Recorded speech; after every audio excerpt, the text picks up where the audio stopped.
안녕하세요. 백두산 금융연구소의 백두산입니다. 2월 14일 월요일 아침 9시 25분입니다. 미국이 2거래일 연속으로 급락했습니다. 목요일 날은 CPI 물가지표가 서프라이즈 나오면서 긴축 우려가 자극돼서 금리가 엄청 오르면서 주식시장에 빠졌고요. 금요일 날 지난주 금요일 날 같은 경우는 이제 너무 목요일 날 움직임이 좀 급격해서 되돌릴 거라고 생각을 했는데 되돌리지 못하고 장중에도 되돌리지 못했고, 그리고 장중에 오히려 전쟁 이슈가 터지는 바람에 낙폭을 확대를 해서 이렇게 마감이 됐죠. 새로운 이슈가 나왔습니다. 전쟁이란 이슈가 드디어 이제 전쟁이란 이슈에 드디어 시장에 관심을 기울여주기 시작했는데, 여기쯤에서 이제 드리고 싶은 이야기는, 전쟁 이슈가 터졌다라고 해서 와 이거 대박이다, 야 이거 이제 3차 세계대전 나면서 뭐 전 세계가 난리가 날 거다, 그런 꿈은 꾸지 마시라는 거죠. 아직까지 그런 징조는 없어요. 야 어젯밤에 좀 많이 빠지지 않았냐, 이거 그렇지 않아요. 어젯밤에는 많이 빠진 게 아니에요. 어젯밤엔 왜 많이 빠진 게 아니냐, 지금 시장 변동성이 원래 워낙 큰 상황이죠. 빅스 지수 같은 거 한 번씩 제가 매일매일 보여드리죠. 지금 빅스가 얼마예요? 빅스가 20에서 30 사이에서 놀고 있잖아요. 빅스가 20에서 30 사이에서 놀고 있으니까 지금 시장 변동성 자체가 원래 이렇게 큰 상황이라고요.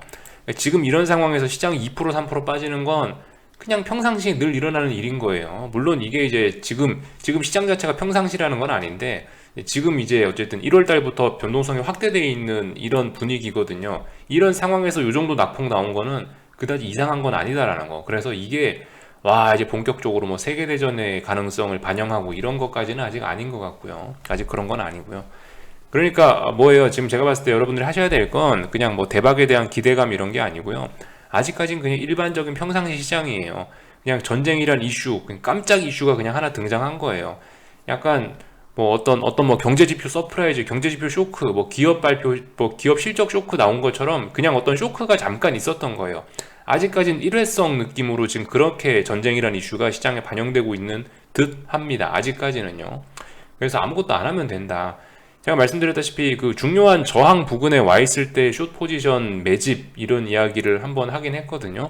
그러니까 이때 이 중요한 저항 S&P는 4,540, 나스닥은 14,700이라는 자리를 말씀드렸는데, 이런 자리에서 뭔가 하셨던 분들은 이제 가만히 있으면 되죠. 가만히 계세요. 가만히. 왜 지금 또 가만히 있어야 되냐? 지금 보시면 일단 뭐 가운데 있잖아요. 중요한 지지선 어디에? 중요한 지지선 여기 아래에 있고요. 나스닥도 중요한 지지선 여기 있죠. 중요한 저항은 여기 있고 여기 있죠. 박스권이잖아요. 박스권이니까 박스권 한가운데서 뭐 할 거예요? 박스권 한가운데서 여러분들이 바로 오늘 밤에 위로 올라간다, 밑으로 간다 알 수 있나요? 일단은 가운데에 있으니까 한번 기다려 봤으면, 자신 있으신 분들은 하세요. 근데 뭐 솔직히 이렇게 박스권 가운데 있으면 어디로 갈지 모르잖아요. 일단 가만히 있어 보면 될 것 같다. 어떤 중요한 행동은 여기 지지선이나 저항 부근에 가서 하면 될 것 같다라는 이야기죠. 아무튼 아직까지 가운데 자리에 와 있으니까 지금은 그냥 이제 어떻게 흘러가나 시장 상황만 체크하면서 그냥 구경만 하면 될 것 같다라는 이야기 드리고 싶어요. 뭐 예를 들면 이런 거나 체크하는 거죠. 아 어젯밤에 어디까지 빠졌네, S&P가 241선 터치 정도는 했구나. 이거 무거운 지지선인데 이 부분까지, 일단 뭐 이 부분까지 터치했으면 그래도 추가로 하락하더라도 좀 그러니까 빠지더라도 이 주변에서 좀 쉬었다 갈지도 모르겠다라는 생각 정도 해볼 수 있을 것 같고, 뭐 나스닥 같은 경우는 야 241선 이제 완전히 이제 두 번이나 붕괴시켰구나. 와 이제 나스닥 추세는 확실히 약세로 가나보다라는 추측 정도 해볼 수 있겠죠. 그 정도 생각하시면 될 것 같고, 근데 어쨌든 뭐 241선이고 뭐 밑에 뭐 박스권 하단이 어쩌고저쩌고가 중요한 게 아니고, 제가 봤을 때는 어쨌든 이거 쌍바닥 여부 잘 보시면 될 것 같아요. 결과적으로 이게 하락 N자로 빠져야지 뭐가 이제 무슨 일이 일어나고 말고 하는 건데, 하락 N자로 가려면 기본적으로 전저점을 붕괴시켜야지 하락 N자로 갈 거 아니에요. 전저점이 여기 있다는 거, 여기 나스닥도 전저점이 여기 있다는 거, 전저점이 이제 부근에 와 있기 때문에 잘해야 돼요. 이 정도면 뭐 전저점 부근의 영향력에, 그 전저점 지지력의 영향권에 들어온 거죠. 그러니까 잘해야 돼요. 여기 이런 데서는 하락을 하더라도 조금 힘을 좀 아껴가면서 밑에 있는 지지력을 붕괴시킬 거면 짜불짜불 이 지지력을 갉아먹으면서 이렇게 빠져야지 아마 빠질 수 있을 거고, 저런 자리에서 뭐 장대음봉으로 한 번에 확 밀어붙인다, 그죠? 그럼 또 조금 좀 멋있게 할 수 있어요. 왜냐하면 지금 보시면 이 부분의 지지력이 장난 아니거든요. 5거래일 동안 버텼죠. 여기 나스닥도 5거래일 동안 오거래일 동안 만들어놨던 지지력이기 때문에 결코 약한 지지력은 아닐 거예요. 그죠? 그렇기 때문에 아무튼 우리가 이제 신경 써야 될 건, 다음번에 여기 이 부근에 왔을 때 잘해야 된다. 뭐 이런 생각. 오늘 밤에 할 건 뭐 있냐? 그냥 가만히 있으면 된다. 일단 반등시 매도 전략이 아직까지는, 그죠? 굳이 뭐 뭔가 난 이런 애매한 자리에서라도 난 뭔가 확신이 있어 해야 되겠다. 그러면 이제 애매한 자리에서라도 뭔가 하시는데, 아무튼 지금 이제 자리가 애매하니까 이제 뭐 가만히 계시면 되겠죠. 하여튼 14,700이란 자리, 또 그리고 4,540이라는 자리가 붕괴됐으니까 일단 무게중심 아래쪽으로 쏠렸고 잘 아래쪽으로 가고 있다. 이런 이야기 드릴 수 있을 것 같고요. 지금 아무튼 제가 이 전반적으로 아직까지는 뭐 별일 없다 이런 식으로 지금 말씀을 드리고 있는데, 전쟁 이슈에 관련해서요. 솔직히 저도 전쟁 이슈가 어떻게 될지 몰라요. 전쟁 이슈 같은 경우는 특히 제가 봤을 때 푸틴 마음대로예요. 푸틴 마음대로. 푸틴의 마음속에 들어갈 수 있는 그런 분들은 이제 강력하게 뭔가를 하시면 되겠지만, 저는 솔직히 잘 모르겠어요. 네, 저는 일단 잘 모르겠고, 그래서 뭐 전쟁이란 이슈가 어떻게 진행될까 이런 걸 예측하는 건 제가 봤을 때 어려울 것 같고요. 다만 이제 제가 이제 여러분들과 공유할 수 있는 어떤 객관적인 지금 상황은 뭐냐면은, 어쨌든 진짜 전쟁이 심각하게 날 거면 방산주들 주가가 움직여야 돼요. 근데 방산주들 어제 금요일 날에 움직임이 없었어요. 뭐 보잉, 로키드 마틴, 뭐 베이 시스템즈, 뭐 레이테온, 뭐 이런 거, 하여튼 이런 것들 보면 방산주가 조용해요. 전혀 꿈쩍하지 않았어요. 그러니까 아직까지 이게 뭐 전면전 위기, 진짜 큰 위기 이런 거라기보다는 그냥 전쟁 가능성에 대한 우려로 시장이 꿈틀한 겁니다. 여기 제가 봤을 때 이 부분인 것 같거든요. 전쟁 우려 꿈틀한 거예요. 그냥 예. 지금 뭐 전면전 우려가 어쩌고저쩌고 그런 것까지는 아닌 것 같고, 아직까지는 시장이 그렇게 심각하게 받아들이고 있지는 않는 것 같고요. 이 전쟁 이슈를요. 아직까지는 그냥 막연한 그냥 뭐 어떤 우려, 막연한 기대감 뭐 이런 것만 그냥 있는 상황인 것 같아요. 예, 시장은 아직까지 뭐 진짜 전면전, 진짜 전쟁 위기를 반영하고 있지는 않다. 예, 그 정도 이야기를 좀 드리고 싶고, 그래서 어젯밤엔 그냥 이제 금요일 날 밤에 전반적으로 어떤 기대감 뭐 이런 거로만 움직였다라고 생각이 돼요. 보시면 에너지 가격 이런 거 많이 올랐죠. 예. 당연히 뭐 전쟁이 난다라고 하면은 뭐 기름값, 가스값 이런 거 오를 수 있으니까, 보시다시피 그래도 국제유가가 또다시 신고가를 썼고요. 그래서 95달러 부근까지 왔네요. 그죠? 원자재 가격 이런 거 많이 올랐고, 또 전쟁하면 뭡니까? 그죠? 전쟁하면 골드 아니겠습니까? 골드하고 채권이겠죠. 안전자산들. 금값 같은 것도 뭐 보시다시피 아직까지 뭐 그렇게 엄청난 특별히 시세가 뭐 난다 그런 것도 아니고, 다만 어쨌든 참 금값 같은 거 보면 저는 위쪽으로 좀 올라가지 않겠냐라고 생각을 하고 있는데, 어쨌든 중요한 자리를 이제 두 번째 안착했습니다. 두 번째 안착했어요. 또 그리고 뭐 전쟁 위기란 이런 이슈까지 있으니까 어쨌든 엎친 데 덮친 격이죠. 이제 금값이 아래로 내려가기는 좀 어렵지 않을까 싶습니다. 중요한 자리를 힘겹게 두 번이나 시도해서 두 번 연속으로 일단 안착을 해놓은 상황이니까, 아무튼 뭐 금값 올라갈 것 같긴 하고요. 금리 같은 경우는 어떻게 됐을까요? 금리는 크게 떨어졌겠죠. 네. 금리는 긴축 우려라고 하면서 목요일날 크게 올랐다가 어제는 전쟁 우려 이러면서 안전자산 선호로 인해서 급속히 떨어졌습니다. 괜찮은 것 같아요. 뭐 괜찮은 것 같아. 금리가 더 올라가더라도 확실히 지난번에 움직임들이 좀 너무, 이 CPI 발표에 대한 충격이 좀 너무 컸었는데, 금리가 더 올라갈 거라면은 지금 이제 쉬어주는 게 맞긴 맞는 것 같은데, 전쟁 이슈가 딱 터져갖고 지금 적당하게 금리의 이 상승세가 약간 좀 쉬어가는 듯한, 금리의 상승세가 쉬어가는 어떤 좋은 찬스가 되지 않았나 싶은 생각이 괜히 들어요. 하여튼 그죠? 그래서 아무튼 금리의 움직임이 급격했는데 이게 좀 조정이 나왔다라는 생각이 들고, 금리가 조정 나왔음에도 불구하고 주식시장은 반등도 못하고 일단 좀 하락했다라는 이런 모습들이 좀 그런 모습들이 좀 아이러니하고요. 하여튼 그래서 그죠? 안전자산 선호 이러면서 금리들이 많이 내려갔다. 너무 급격하게 올랐던 금리들이 자연스러운 조정의 계기를 마련했다. 전쟁 이슈 이런 걸로 인해서요. 뭐 이런 것들 보시면 될 것 같고, 그죠? 하여튼 지금 전쟁이란 이슈는 어쨌든 아직까지는 그냥 일시적으로 지나가는 이슈다라고 그냥 생각을 하시고요. 우리가 어쨌든 계속 포커스를 맞춰야 될 건 지금 전쟁이 아니에요. 제가 봤을 때는 일단 긴축 우려라는 그거에 집중하시는 게 일단 맞긴 맞는 것 같아요. 전쟁이란 건 어차피 뭐 예측도 안 되고 어떻게 진행될지도 모르고 뭐 날지 안 날지도 모르고, 나면 일단 그때 생각하면 되고요. 하여튼 그죠? 파월의장의 미간이 더욱더 찌푸려지게 생겼습니다. 그죠? 긴축 우려를 인플레이션이 잡히긴커녕 자꾸 그 옆에서 그 옆에 자꾸 푸틴이 뭐 전쟁한다 이러니까 기름값 짜불짜불 올라가면서 정신이 없죠. 파월의장 큰일 났어요. 발등에 불 떨어졌죠. 그러니까 지난번에 사실 알고 보면 그러니까 결국은 지난번에 올렸어야 되는 게 아닌가 싶은데 지난번에 이미 올렸어야 될 타이밍이 한참 지났죠. 그죠?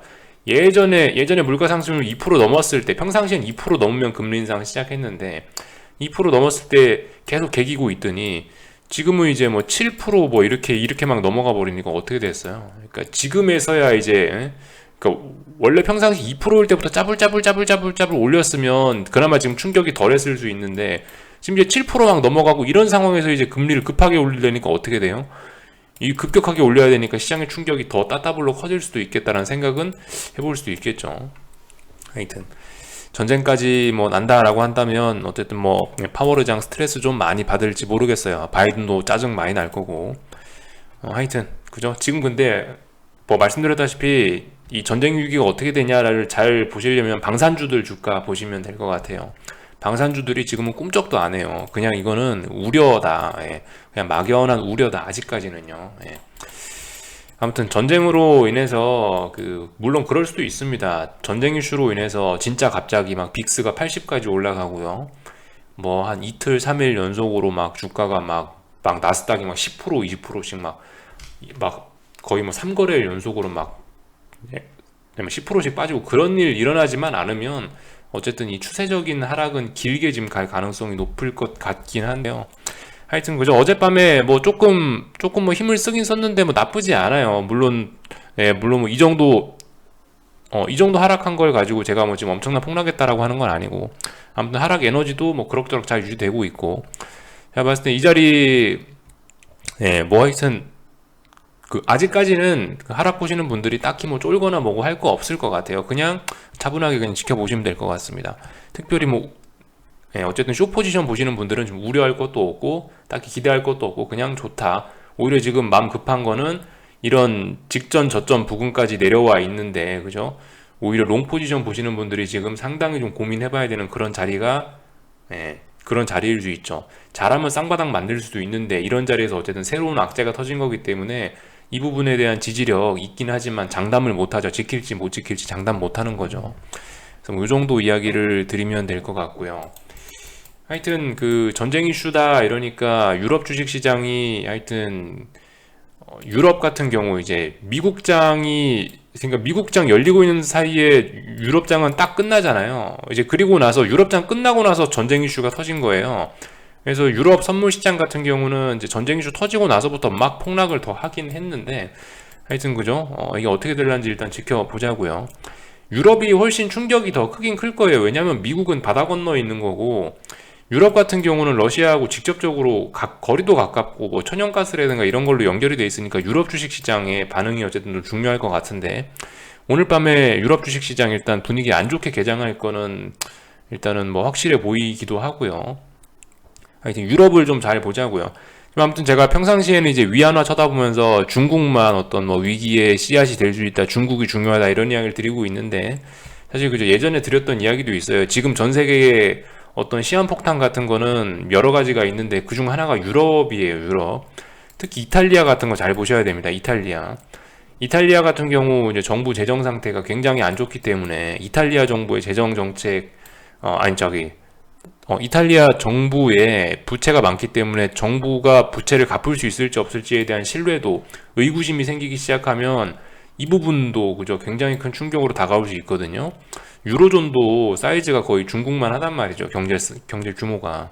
그러니까 지금 이 유로존이 지금 전쟁 이슈로 가장 타격을 크게 받을 건데 이탈리아 채권 금리 이런 것들 한 번씩 이런 것들 한 번씩 체크해 보시긴 하셔야 돼요. 예전에 많이 말씀드렸는데 요즘은 좀 이야기 안 드린 것 같아서 잊지 말으시라고요. 이탈리아도 하나의 좀 폭탄의 도화선이다 이런 느낌이고 중국도 도화선이고요. 그죠? 미국 금융시장의 버블도 도화선이고 대략적으로 한 지금 3개의 폭탄이 있다라고 봐요. 전 세계 금융시장에요. 유로존, 중국 또 그리고 미국의 어떤 금융시장 이런 것들이 문제다. 하여튼 이탈리아 이런 거 잘 보자. 오늘 밤에 그래서 아무튼 섣불리 일단 반등을 바라보는 건 조금 어려울 수 있겠죠. 일단 이슈가 계속 진행 중이고 또 그리고 우리 또 자고 있을 때 바이든이 깨가지고 한마디 하면 또 뭐라 하면 또 주식시장이 금융시장이 철렁철렁 할 수 있으니까 아무튼 일단은 이슈가 진행 중이고 이러니까 반등은 좀 쉽지 않겠냐라는 생각 정도 갖고 보시면 될 것 같긴 하고 아무튼 뭐 그죠? 확실히 분위기가 바뀌어갖고 딱딱 때가 되면은 적당한 어떤 악재들이 나오면서 시장이 계속 하락하고 있긴 한데요. 할 건 없다 그죠? 그냥 가만히 있으면 되긴 됩니다. 그래서 오늘 뭐 한국 주식시장 뭐 딱히 아무튼 별로 할 말은 없습니다. 365 싸움 잘 보자라고 말씀드렸죠. 제가 녹화하는 사이에 365 싸움이 이미 끝난 것 같네요. 결론은 난 것 같네요. 그죠? 그죠? 365, 370 요 정도 일단 박스권으로 보고 365가 붕괴되면 어떻게 되는 거다. 그죠? 여기 있는 사거래일 동안 만들어 놓은 저항이 붕괴되는 거니까 아래쪽으로 무게중심이 확 쏠리는 의미가 있겠죠. 그리고 더군다나 지금은 이제 한번 위로 올라갔다가 내려오는 거기 때문에 이게 파급력이 더 클 수 있다라는 생각을 해보셔야 되긴 되겠고요. 물론 종가까지 장 마감까지 보긴 봐야 되는데 근데 이제 365란 자리를 지금 이제 보시면 아침부터 장대음봉으로 깨는 거라 솔직히 이 정도면은 그 붕괴가 된 게 거의 확실한 게 아니냐라고 생각해도 뭐 그렇게 생각해도 괜찮을 것 같기는 해요. 뭐 이 정도 빠지는 게 코스피가 많이 빠지는 거냐? 그렇지 않죠. 적당히 빠지고 있는 거예요. 아무튼 뭐 아직까지는 시장이 그렇게 하락 에너지를 막 쏟아내지 않고 차분하게 잘 가고 있습니다. 아직까지는 뭐 지지선 이런 부근에서 적당히 멈춰 있는 모습들도 보이고요. 뭐 딱히 할 말은 없고 365 붕괴됐으니까 붕괴되는 거 확인하면은 이제 뭔가 해야 되겠죠. 이제 여러분들이 안 하셨던 분들은요. 아무튼 뭐 저는 뭐 계속 아무것도 안 하고 가만히 있을 거고요. 다만 이제 오늘 좀 재밌는 거는 그 원달러 환율이 반응을 안 한다는 게 좀 그렇죠. 그러니까 여러분들 이런 것만 봐도 지금 전쟁 이슈가 아직까지 시장에선 그렇게 크게 뭐 반응을 하고 있지 않은 거예요. 아직까지는요.